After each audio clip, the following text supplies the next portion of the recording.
There comes a moment in every person's life when the mirror looks back and asks, "Are you still standing, or have you surrendered to the storm?" That question is not for the faint-hearted. It's for those who have been bent but not broken, hurt but not hardened, wounded but still willing to rise again. Your attitude defines your altitude, a simple truth that has carried countless people through storms they were never meant to survive, yet somehow did. Life has a way of humbling us, of testing every ounce of patience, faith, and courage we claim to have. But what separates those who crumble from those who conquer is not talent, not wealth, not luck. It's attitude. The quiet strength of how you choose to see yourself, your situation, and your possibilities. There are two people living inside every one of us. One sees the problem, the other sees the purpose. One focuses on the fall, the other on the rise. Your attitude decides which one wins, because attitude is not what happens to you. It's what happens inside you when life comes at you with everything it's got. You can't control every storm, but you can control whether you build a shelter or sit in the rain complaining about it. That choice, the choice to rise or to wither, determines how far you'll go. People with the right attitude don't see failure as final. They see it as feedback. They understand that defeat is not an identity, it's an experience, something that shapes but doesn't define. When you have a high attitude, even when you are on your knees, you are looking up. You are looking beyond the pain, beyond the current season, believing there's more waiting beyond the struggle. That is altitude, the ability to rise above even when gravity tries to pull you down. Attitude is not something you put on in the morning like a suit. It's something that lives in your soul. It's the voice that speaks when your back is against the wall. It's the decision to smile when the world gives you every reason not to. You see, you don't attract what you want, you attract what you are. And who you are is built by what you think, what you speak, and how you carry yourself when no one is watching. If you carry bitterness, life mirrors bitterness. If you carry hope, life mirrors hope. The world is not just watching you, it's responding to you. Every day you are telling life what you deserve by the attitude you choose to wear. That's why you must guard it fiercely. Protect it from the whispers of doubt, from the poison of comparison, from the weight of past mistakes. Because your attitude determines the frequency you vibrate on, and that frequency attracts everything that matches it. There are people who walk through storms with their heads bowed low, and there are others who walk through with fire in their eyes. The difference isn't that one has less pain, it's that one refuses to let pain dictate their story. When your attitude is strong, even your enemies become teachers, even your losses become lessons. You begin to see that life isn't happening to you, it's happening for you. Every detour, every delay, every disappointment is just a redirection toward something greater. You can always tell when someone has learned this truth. They radiate calm in chaos.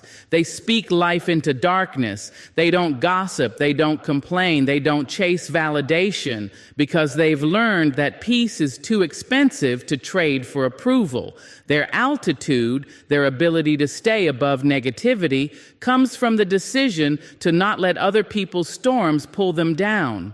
If you want to rise, you must adjust your inner weather before you can change your outer world.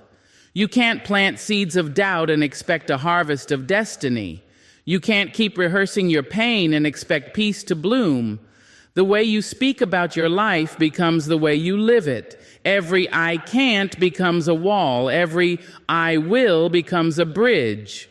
So when you wake up, don't just check your reflection in the mirror and check your reflection in your thoughts. Ask yourself, am I speaking from faith or fear? Sometimes your altitude is not limited by your environment, but by your perspective. You may be standing in a valley and still see the horizon.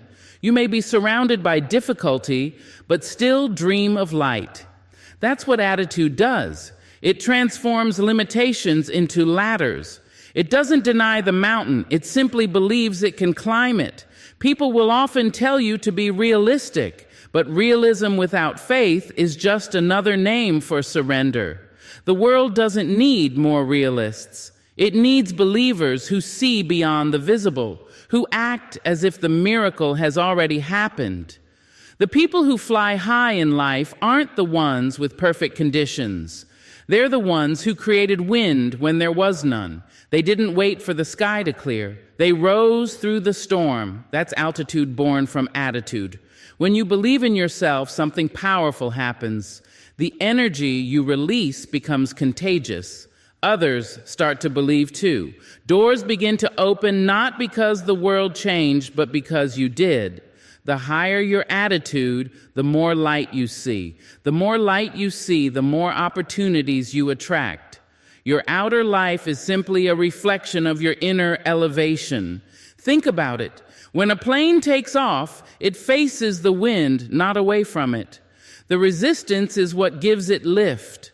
Life works the same way. The challenges that try to push you back are the very ones teaching you how to rise. When your attitude shifts from, why is this happening to me, to, what is this teaching me?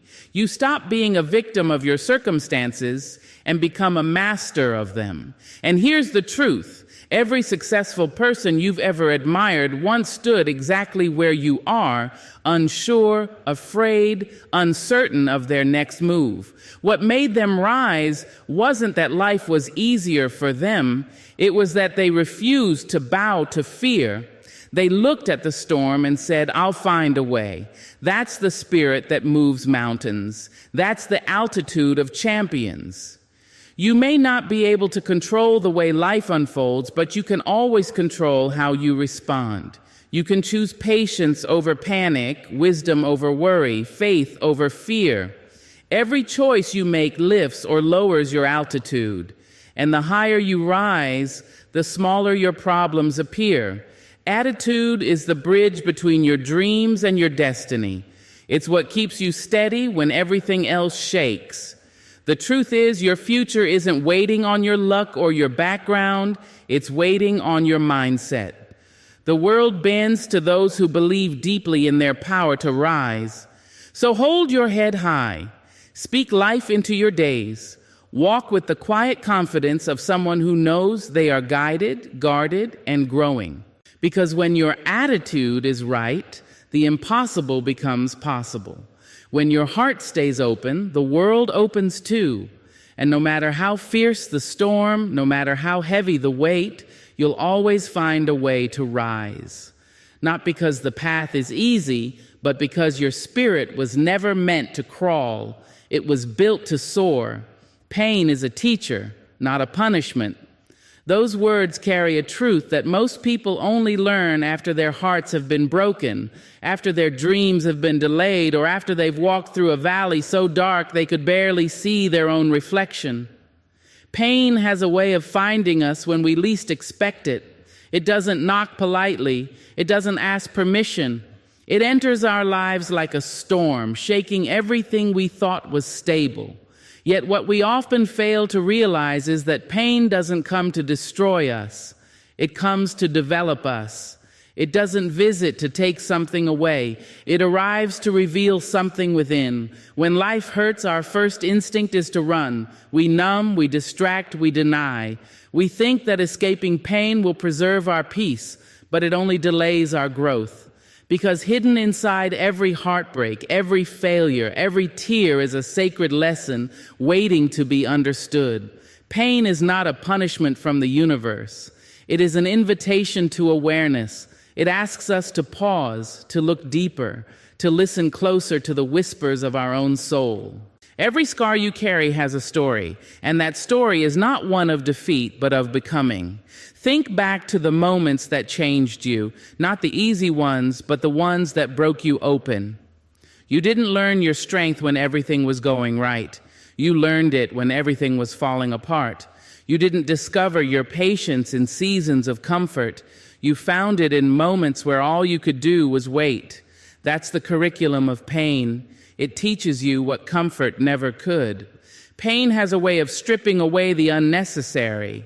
It exposes truth. It removes illusions. It humbles the ego. When life hurts, you begin to see who truly loves you, what truly matters, and who you truly are. You stop chasing noise. You stop running after validation. You stop pretending. Pain pulls you out of the performance of life and places you in the presence of it. It makes you real. It makes you raw. And in that rawness, you find clarity. There are people who curse their pain and people who bless it. The difference between the two is perspective. One sees pain as evidence of being cursed. The other sees it as evidence of being called. When you understand that pain is not here to punish, but to prepare, you begin to walk differently through life. You stop asking, why me? And start asking, what is this trying to teach me? That shift from resistance to reflection is where transformation begins. You may not realize it now, but every heartbreak taught you how to love better. Every rejection taught you how to value yourself more. Every disappointment taught you how to stand on your own 2 feet.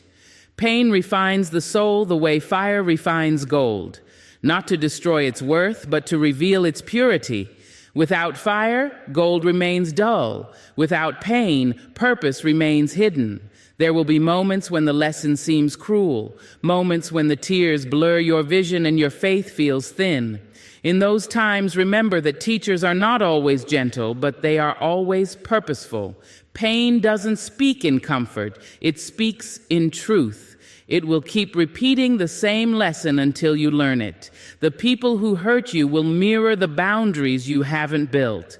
The situations that frustrate you will expose the patterns you haven't healed. Life is not punishing you. It is showing you what still needs your attention. When you shift your mindset, pain becomes sacred. It becomes a compass guiding you toward healing. It becomes a sculptor shaping you into the person you were meant to be. It becomes a mirror reflecting parts of yourself you've been avoiding. You start to see that your suffering was never wasted. It was working. The struggle was strengthening something inside you that ease never could. There is wisdom in wounds. Every time you fall apart and rebuild yourself, you rise with new insight. Pain teaches empathy. It teaches humility. It teaches compassion for others who are hurting too. Once you've walked through your own fire, you can sit with someone else in theirs. You stop judging and start understanding. You stop speaking from theory and start speaking from truth. The strongest people you know aren't the ones who've never been broken. They're the ones who learn to use their broken pieces to build something beautiful. They've cried on the bathroom floor and still gotten up to face another day. They've been betrayed and still chosen to love again. They've lost everything they thought they needed and still found a reason to smile. Pain taught them that happiness isn't found in the absence of struggle, but in the decision to find light within it. When pain enters your life, you have 2 choices. Let it harden you or let it teach you. If you let it harden you, you become bitter. You close off your heart. You move through life protecting your wounds instead of healing them. But if you let it teach you, you become better. You see meaning where others see misery. You rise stronger, softer, wiser. You begin to trust that every ending is a hidden beginning, that every fall is a rehearsal for flight. Pain will ask you to surrender what you cannot control. It will demand that you release attachments to what was so you can make room for what will be. It will remind you that growth and comfort cannot coexist. The most beautiful versions of yourself are birthed in discomfort, molded in uncertainty, refined in pressure. Just as a seed must break before it blooms, you must sometimes shatter before you shine. It's easy to praise the lessons once the healing has come, but real power is learning to trust the process while you're still in the dark. To say, I don't know why this hurts, but I believe it's not without purpose. That's where true faith lives, not in knowing the answers, but in believing the pain is leading you somewhere good. So when you feel lost, don't curse the ache. Listen to it. Ask it what it's trying to tell you. Maybe it's asking you to slow down. Maybe it's showing you that you've been ignoring your own needs. Maybe it's calling you back to yourself.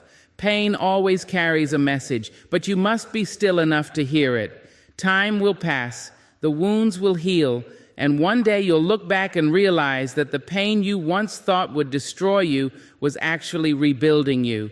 It was polishing your soul. It was aligning your path. The fire that burned you was also the fire that freed you. You learned resilience not by being spared from the storm, but by surviving it. So no, pain is not a punishment.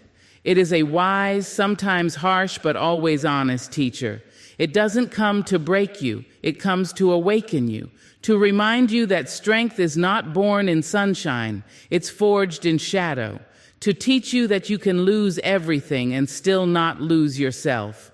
Pain doesn't mark the end of your story. It marks the beginning of a deeper, wiser, more powerful you. Protect your mind like a garden, because it is one. Everything that grows in your life, your peace, your joy, your fears, your dreams, starts from the seeds planted in your thoughts. Your mind is not a storage room, it is fertile soil. And what you allow to be planted there will determine the quality of your life. You cannot grow roses from thorns, and you cannot grow peace from poison. Every thought, every belief, every word you repeat to yourself becomes a seed that will one day rise and bear fruit. That is why protecting your mind is not just important, it is essential to your becoming. The truth is, we live in a world constantly trying to plant seeds in us. The media plants fear, the world plants comparison, people plant doubt, sometimes without even meaning to. Everywhere you turn, something is trying to take root in your spirit. If you are not careful, your mind becomes overgrown with weeds, thoughts that choke your confidence, strangle your dreams, and drain your energy. That's why you must guard it the same way a gardener guards his most delicate flowers. You must decide what is allowed to stay and what must be removed. A healthy garden does not happen by accident. It requires attention, intention, and care. You cannot neglect your mind and expect it to stay pure. Negativity spreads faster than you can imagine. One seed of worry becomes a forest of anxiety. One thought of unworthiness can grow into a lifetime of self-doubt. If you don't uproot those weeds early, they'll wrap around your potential until you forget what you were meant to bloom into. Protecting your mind means paying attention to what you feed it, what you allow to live there, and what you must let go. You are the gatekeeper of your mental garden. Every conversation, every song, every image, every environment you expose yourself to is like rain or poison to your soil. When you feed your mind with chaos, don't be surprised when your life feels chaotic. When you feed it with gratitude, faith, and love, don't be surprised when peace begins to grow. You cannot harvest joy from bitterness, and you cannot plant envy and expect fulfillment. You become the product of your own mental climate. Protecting your mind doesn't mean pretending everything is beautiful when it's not. A gardener knows storms will come, pests will arrive, seasons will change. Protection means preparation. It means knowing what to do when darkness comes. When fear shows up, you counter it with truth. When doubt whispers, you speak faith louder. When negativity tries to take root, you pull it out before it settles. This discipline, this daily tending, is what keeps your mind alive and fertile for growth. There will always be weeds trying to find their way into your thoughts. That's life. People will speak against you. The world will challenge you. Your own past may echo reminders of failure. But you decide whether those words take root or not. You can't stop the birds from flying over your garden, but you can stop them from building a nest in it. In the same way, you cannot stop negative thoughts from appearing, but you can refuse to let them stay. A wise gardener knows that pruning is part of growth. Sometimes you must cut away things that once looked good but no longer serve you. Old beliefs that tell you you're not enough. Old fears that tell you to stay small. Old habits that drain your peace. Protecting your mind means pruning anything that blocks your light. Let go of what keeps you rooted in pain. Because a garden that's never pruned will grow wild, and wildness, when unmanaged, becomes chaos. The soil of your mind also needs nourishment. Just as plants need sunlight and water, your mind needs inspiration and truth. Read words that strengthen you. Surround yourself with people who remind you of your worth. Listen to voices that lift you higher instead of weighing you down. Speak kindly to yourself. Every word you say is like watering your own roots. You cannot speak negativity and expect your spirit to blossom. There is also beauty in silence. A garden needs rest between the rains, and your mind needs peace between the noise. Silence is where the soul breathes, where you reconnect with your center. It's where you can hear your own thoughts clearly and decide which ones deserve to grow. Protecting your mind sometimes means unplugging, stepping away, choosing solitude over distraction. You can't hear wisdom in the middle of constant noise. Growth often happens quietly. There will be people who try to plant their fears in your garden because they didn't learn how to grow their own. They will tell you your dreams are too big, your timing is wrong, your path is impossible. But remember, their words are seeds too, and you don't have to let them take root. You don't have to make room for voices that don't believe in your potential. Protecting your mind means having the courage to say, no, not here, not in my garden. Your thoughts create your atmosphere. Whatever you think about most often becomes your reality. That's not magic, it's alignment. Your body follows your mind. Your energy follows your focus. So when you fill your mind with strength, possibility, and love, your life begins to reflect it. But when you dwell on loss, fear, or failure, your garden starts to wither.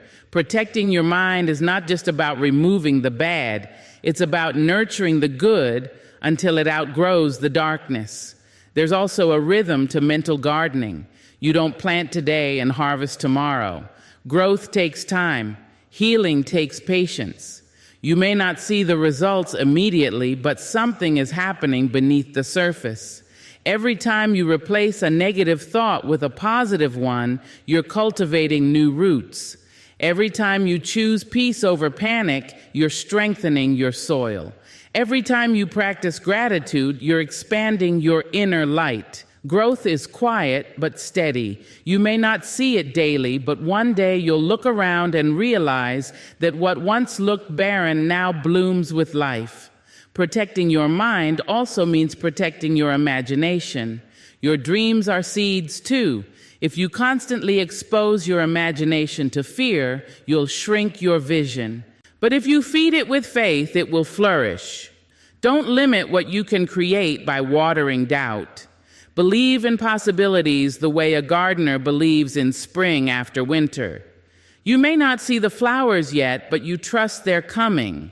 There will always be moments when the weeds seem stronger than the flowers, when old thoughts creep in and new ones struggle to grow, when your faith feels small. But that's okay. Even the most beautiful gardens need constant care. The goal is not perfection, it's persistence. Keep tending, keep weeding, keep believing. The more you care for your mind, the more it will care for you. Your mind is sacred ground. Protect it like something precious because it is. Whatever you allow to grow, there will shape every word you speak, every choice you make, and every life you touch. And when you protect it, truly protect it, you will find that peace is not something you chase. It's something that blooms naturally from within. Gratitude is the greatest rebellion. In a world that teaches us to chase more, to compare more, to complain more, gratitude is the quiet uprising that restores peace to the soul. It is the act of saying, I have enough in a culture that constantly whispers, you're not enough. It's the decision to see light when darkness demands attention. Gratitude is not a weakness. It's strength in its purest form. The power to choose appreciation over anxiety, faith over frustration, and contentment over chaos. When you begin to practice gratitude, you're not just saying thank you for what you have. You're declaring war against the forces that want to make you forget how blessed you already are. Every commercial, every headline, every comparison tries to convince you that your life is missing something. But gratitude whispers, you already hold everything that truly matters. It's not about ignoring what's wrong. It's about refusing to let what's wrong define your entire story. Gratitude shifts your focus from what's lacking to what's living, from what's broken to what's still beautiful. There's a certain magic that happens when you start counting blessings instead of burdens. The same world, the same circumstances begin to look entirely different. You don't get a new life, you get new eyes. Suddenly, the small things start to matter.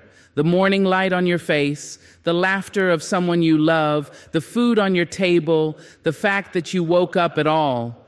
Gratitude makes the ordinary holy. It turns moments into miracles. It teaches you to slow down enough to notice that even in your lowest seasons, there is still something to be thankful for. Gratitude doesn't erase pain, but it transforms how you carry it. When you are grateful, even sorrow has meaning. You begin to understand that some of your hardest days built the strength you're standing on now. You start to see that what broke you also built you. Gratitude rewires your heart to see blessings in disguise. The rejections that protected you, the delays that prepared you, the endings that opened space for new beginnings. When you live with gratitude, you no longer curse your pain, you learn from it.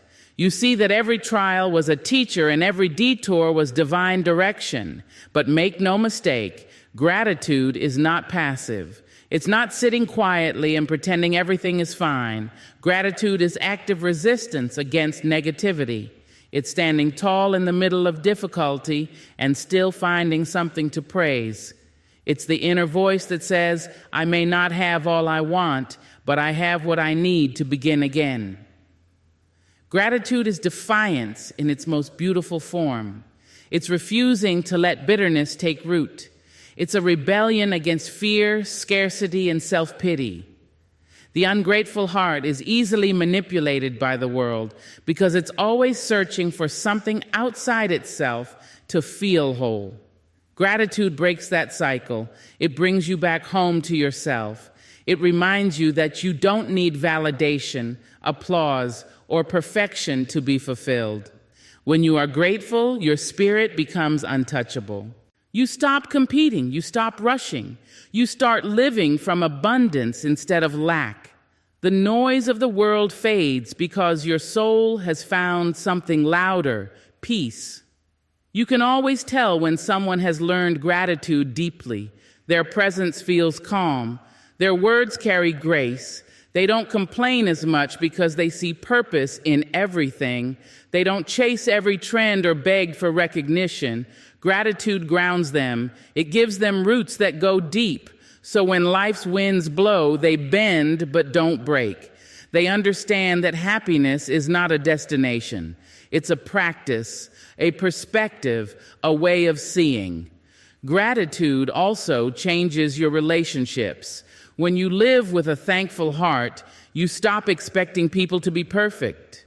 You start appreciating the effort instead of criticizing the flaws. You learn to see the love behind the gesture, the lesson behind the conflict, the beauty in the imperfection. Gratitude softens judgment and opens the heart. It reminds you that everyone is doing their best, including you. And when you extend grace to others, you create an environment where peace can grow. There will be days when gratitude feels hard, when the losses are too heavy, when the disappointments cut deep, when nothing seems fair. In those moments, gratitude becomes the purest act of faith. It's not about pretending to be okay. It's about trusting that there is still goodness hidden in the ashes. Gratitude says, I may not understand this now, but I believe it's shaping me into something stronger. It's easy to give thanks when everything is going right. The real test is whether you can still find light when everything feels dark. The truth is, gratitude doesn't change the facts of your life. It changes the focus of your heart. You begin to see abundance where others see lack. You start to notice how much you've been carried, how much you've overcome. Gratitude pulls you out of the endless chase for more and brings you back to the miracle of now. It makes you realize that this moment, with all its imperfections, is still worthy of your presence. In a world obsessed with noise and speed, gratitude slows you down to breathe. It teaches you that joy doesn't always come in grand victories, but in small, quiet moments, the kind that often go unnoticed. Gratitude gives you permission to live gently, to stop waiting for perfect conditions, to find joy in the middle of the journey. It shifts your attention from what's missing to what's meaningful. Even in loss, gratitude finds its way, because gratitude doesn't depend on circumstance, it depends on awareness. You can lose things, but as long as you don't lose sight of what remains, you are still rich. Gratitude reminds you that life itself, the breath in your lungs, the beating of your heart, the chance to try again, is the greatest gift of all. The practice of gratitude is a revolution of the spirit. It is how you reclaim your joy from a world that profits from your discontent. When you choose gratitude, you are refusing to be controlled by envy, by fear, by emptiness. You are saying, I will not let darkness steal my light. Every thank you, every silent appreciation, every deep breath of recognition is an act of power. Gratitude doesn't wait for perfect timing. It creates it. It doesn't deny pain. It gives it purpose. It doesn't need everything to be right to find something right. And the more you practice it, the more life reveals reasons to keep practicing. The more thankful you are, the more you attract things worth being thankful for. Gratitude turns life into a circle of abundance, one that begins not with having more, but with seeing more. So when the world shouts for you to want, to rush, to chase, pause for a moment and whisper thank you. Thank you for the lessons, the scars, the strength. Thank you for the little things that keep you human. Thank you for another chance to rise. Because in that quiet rebellion of appreciation, you reclaim your peace. And peace, true, deep, unshakable peace, is the loudest rebellion of all. Forgiveness frees you, not them. It's one of the hardest lessons to learn, yet one of the most liberating truths you'll ever know. We often think forgiveness means letting someone else off the hook, as if we're doing them a favor. But forgiveness is not for them, it's for you. It's the key that unlocks your heart from the prison of pain. Because holding on to anger doesn't hurt the one who wronged you, it poisons the one who holds it. When you carry resentment, you carry the past. You replay the betrayal, the words, the moments that broke your trust. You think keeping that memory close protects you from ever being hurt again, but all it really does is keep the wound open. Bitterness is like drinking poison and expecting the other person to die. It doesn't bring justice, it just steals your joy. Forgiveness, on the other hand, doesn't mean you approve of what happened. It means you refuse to let what happened define your peace. Many people misunderstand forgiveness as forgetting. But forgiveness isn't about forgetting. It's about remembering without reliving. It's the ability to acknowledge what was done, recognize its impact, and still choose freedom over fury. Forgiveness doesn't rewrite the story. It rewrites how the story ends. It's choosing to close a chapter not because the pain wasn't real, but because your healing matters more. You see, forgiveness is not weakness. It takes far more strength to release anger than to hold it. Anyone can hate. Anyone can cling to resentment, but it takes courage to say, I won't let this pain own me. It takes power to love yourself enough to stop bleeding over a wound that someone else caused. When you forgive, you are reclaiming your energy. You are saying, you hurt me once. I will not let you hurt me twice by staying stuck in bitterness. Forgiveness is an act of self-respect. It's not an open door for people to mistreat you again. It's not pretending what they did was acceptable. It's creating distance from the pain while keeping your peace intact. You can forgive someone and never speak to them again. You can release resentment and still maintain boundaries. Forgiveness doesn't mean reconciliation. It means liberation. It's not about trusting them again. It's about trusting yourself again. There's a quiet power in deciding to forgive. You stop needing apologies that may never come. You stop waiting for justice to fix what only grace can heal. You take responsibility for your own emotional peace. You stop letting someone else's choices decide your energy. When you forgive, you take your life back. Sometimes the hardest person to forgive is yourself. We carry guilt for the things we didn't know, the mistakes we made, the chances we missed. We beat ourselves up for being human, for loving people who hurt us, for not walking away sooner. But self-forgiveness is just as vital as forgiving others. Because as long as you're angry with yourself, you can't fully grow. You can't step into the person you're becoming while still punishing the person you were. You must look at your reflection and say, I did the best I could with what I knew then. Now I know better, so I will do better. That's healing. That's grace. Forgiveness doesn't erase accountability. It allows you to move forward without carrying emotional debt. You can acknowledge the wrong, learn from it, and still choose to move with love. The more you hold on to hate, the heavier your spirit becomes. The more you release it, the lighter your soul feels. Forgiveness is the art of letting go without losing yourself in the process.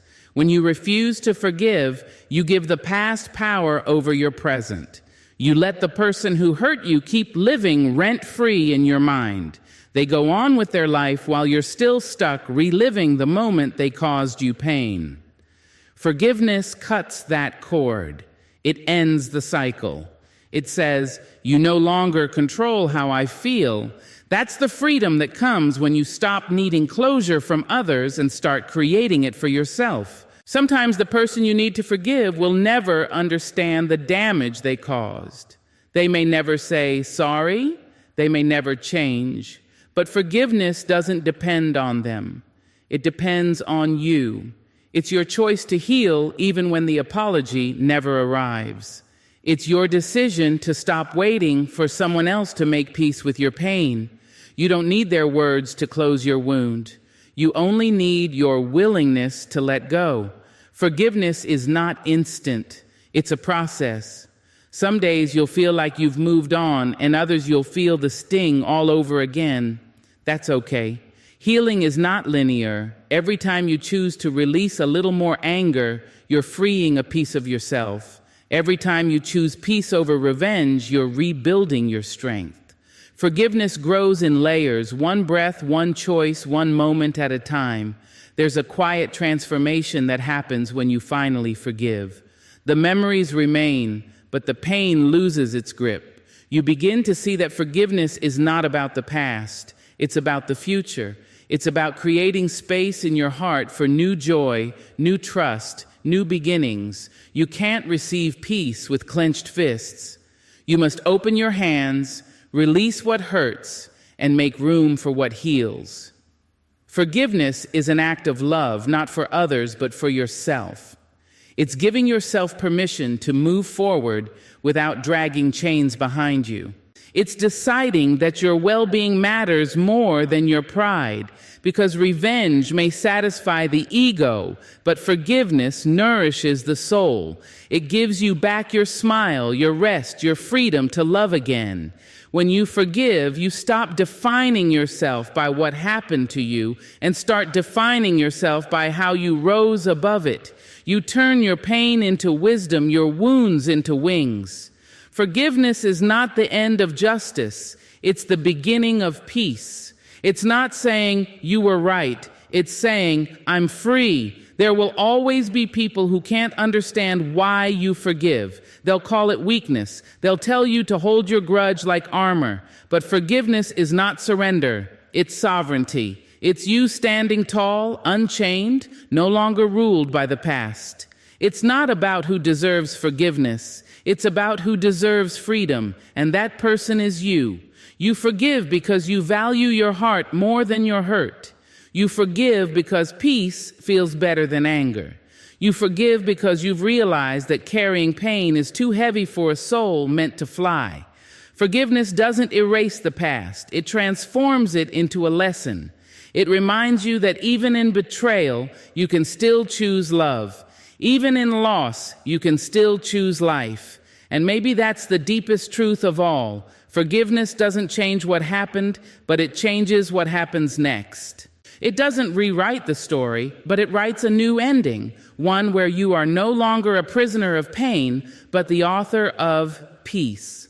Positivity requires discipline. It's not something that just happens to you. It's something you build day by day, choice by choice. The world often talks about positivity as if it's a natural gift, something you either have or you don't. But real positivity, the kind that stands firm when storms come, is not born out of comfort. It's forged through struggle. It's a daily decision to see light when darkness is louder, to choose faith when fear makes more sense. You see, anyone can be positive when life is kind, when doors open easily, and when people treat you with love. But discipline is tested when life starts to shake, when disappointments pile up, when loneliness creeps in. That's when positivity becomes a practice, not a mood. It's not smiling through pain. It's believing there's meaning beyond it. It's not pretending everything is fine. It's knowing that even in the brokenness, something beautiful is still being built. Discipline is what keeps your mind steady when emotions try to pull you under. It's what helps you rise each morning and say, "I will not let this day defeat me." You don't become positive by wishing for peace. You become positive by working for it, by training your thoughts like muscles, lifting the weight of every challenge until your inner strength grows stronger than your circumstances. Positivity is not about ignoring pain. It's about refusing to let pain dictate your perspective. It's about learning how to pause before reacting, how to breathe before breaking, how to shift your focus from what's lost to what remains. That takes effort. That takes awareness. It takes the maturity to say, I can't control what happens, but I can control how I respond. That's the discipline behind true positivity. The human mind is wired to focus on problems.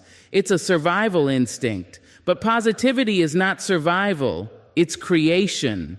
It's building something from the ashes. It's choosing to look for light, even when your eyes are tired of the dark. Discipline teaches you to challenge the mind when it wanders into negativity, to interrupt thoughts that tell you you're not enough, that nothing will work out, that you're stuck forever. Discipline whispers, no, we're not staying here. We're moving forward. There's a deep connection between focus and positivity. You can't be positive if your focus is scattered between fears and what-ifs. Discipline trains you to redirect your attention, to catch your thoughts when they drift toward doubt and gently pull them back toward hope. It's not about denying reality. It's about seeing it through a lens of possibility. When you train your mind to look for the lesson instead of the loss, for the strength instead of the suffering, your entire life begins to shift. Positivity requires consistency. It's not built in grand moments of motivation, but in small, quiet choices. Getting up when you'd rather stay down, speaking kindly when anger feels easier, finding gratitude in the middle of waiting. It's reminding yourself daily that your attitude is your responsibility. No one else can do that work for you. Think of positivity like a garden. You can't plant good seeds once and expect flowers forever. You must water them, protect them from weeds, and nurture them through seasons. The weeds, your doubts, your fears, your comparisons, will always try to grow back. That's why discipline matters. It's not about pretending the weeds don't exist. It's about pulling them out again and again until positivity becomes your default soil. Some days, maintaining positivity feels like an uphill climb. You'll have moments where your energy fades, where negative voices, both internal and external, grow loud. But those are the moments when discipline shows its true purpose. Because positivity without challenge is easy, but positivity through pain is power. You don't become stronger by escaping difficulty. You become stronger by facing it with faith. The disciplined mind learns to pause before spiraling. It learns to question its fears and reframe its failures. It learns that one bad day doesn't mean a bad life. That one closed door doesn't mean no doors will ever open. Positivity becomes a lens that helps you interpret life differently. It's not naive optimism. It's spiritual resilience. It's knowing that light still exists, even when the sky is overcast. Many people confuse positivity with perfection. They think being positive means being happy all the time. But true positivity allows sadness, frustration, and confusion. It just doesn't let them stay. Discipline teaches you emotional balance. It gives you the strength to feel deeply without drowning. It helps you honor your emotions while still protecting your peace. Every day offers two choices: to react or to respond. Reaction is automatic, emotional, and often rooted in fear. Response is thoughtful, intentional, and rooted in discipline. The more disciplined you are, the more positive your responses become. You start meeting negativity with calmness instead of chaos, criticism with compassion instead of defensiveness. You realize that peace is not the absence of conflict. It's the ability to remain centered in the middle of it. It doesn't wait for external validation. It builds strength from within. Because when your positivity comes from discipline, no situation can take it from you. Every day is a training ground. Every obstacle is an opportunity to practice peace. Every moment you choose to stay calm, to trust, to rise above, you're mastering the art of disciplined positivity. You become your own coach, your own encourager, your own light in the dark. And that's the kind of positivity that lasts. Not because life is easy, but because you are steadfast. So when you wake up tomorrow, don't wait to feel positive. Decide to be positive, not because everything is perfect, but because you're choosing progress over pity. You're choosing strength over surrender. You're choosing to see that discipline is not a burden, it's a bridge. It's what carries you from fear to faith, from despair to determination, from surviving to thriving. Because in the end, positivity is not the absence of struggle. It's the discipline to rise through it with your spirit intact. You are built for the storm. You may not believe it when the clouds gather, when the winds of life roar so loud that you can barely hear your own thoughts, but you are stronger than you think. You weren't made for calm waters alone.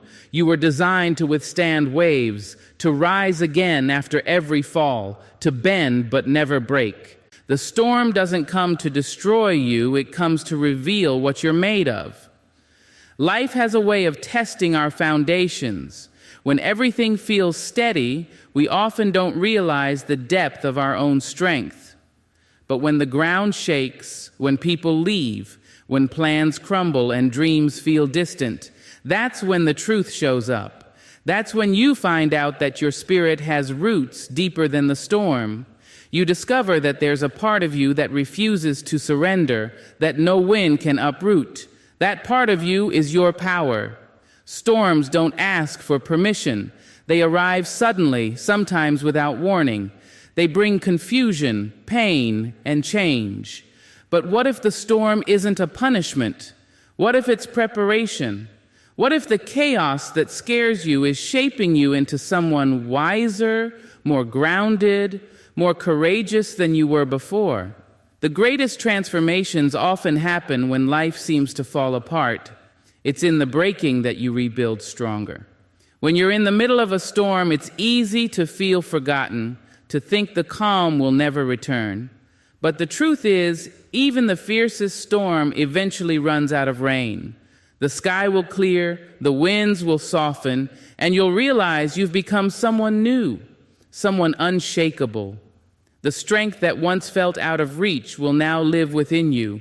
You'll look back and see that the very thing you thought would break you was the thing that built you. You see, storms don't just test your endurance, they awaken your faith. They remind you that you're not in control of the weather, but you can control how you navigate it. You can anchor yourself in hope even when everything feels uncertain. You can choose to stand firm, not because life is easy, but because your spirit refuses to bow to fear. Every storm you survive is a message that says you are still here, you are still standing. There is something sacred about resilience. It's quiet, steady, and often unseen. People may not notice the strength it takes just to get out of bed, to smile through pain, to keep believing when the world feels cruel. But you know the battle it takes to stay hopeful in hard times. That silent fight, that unspoken courage, that's what makes you powerful beyond measure. Don't curse the storm, learn from it. It's teaching you patience when everything feels delayed. It's teaching you trust when you can't see the path ahead. It's teaching you surrender, not as defeat, but as faith that life is still unfolding for your good.